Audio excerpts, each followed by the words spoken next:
लातूर जिल्ह्यातील निलंगा तालुक्यातून एक अत्यंत हृदयद्रावक आणि मन सुन्न करणारी घटना समोर आली आहे। येथे एका 25 वर्षीय विवाहित महिलेनं कौटुंबिक वादाला कंटाळून आपल्या 2 लहान मुलांसह विहिरीत उडी घेऊन आत्महत्या केली आहे।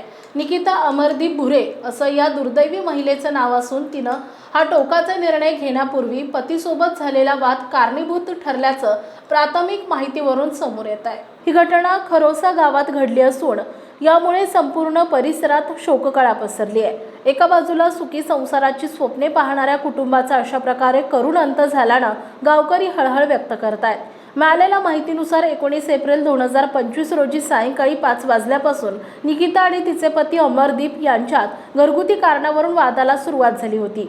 हा वाद किरकोळ वाटत असला तरी तो वाढतच गेला आणि रात्री 12 वाजेपर्यंत पती पत्नीमध्ये सतत खटके उडत होते। या दीर्घकाळ चाललेल्या वादामुळे निकिता प्रचंड मानसिक दबावाखाली होती। अखेर मध्यरात्री 1:30 वाजण्याच्या सुमारास तिनं 5 वर्षांची मुलगी शिवानी आणि 3 वर्षांचा मुलगा शिवांश यांना सोबत घेऊन घर सोडले। रात्रभर ती बेपत्ता होती आणि कुटुंबियांनी तसेच गावकऱ्यांनी सकाळी तिचा शोध घेण्याचा प्रयत्न केला, परंतु तिचा कोठेही पत्ता लागला नाही। दुसऱ्या दिवशी दुपारी 4 वाजण्याच्या सुमारास निकिताच्या घराच्या परिसरात असलेल्या एका विहिरीमध्ये तिघांचेही मृतदेह पाण्यावर तरंगताना आढळून आले। हे दृश्य पाहताच गावकऱ्यांमध्ये मोठी खळबळ उडाली आणि तात्काळ या घटनेची माहिती पोलिसांना देण्यात आली।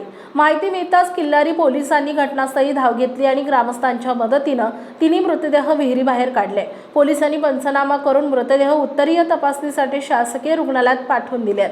2 निष्पाप जीवांसह मातेने आपला जीव दिल्यामुळे या घटनेचं गांभीर्य अधिक वाढलं असून पोलीस या प्रकरणातील सर्व बाजू पडताळून पाहत आहेत।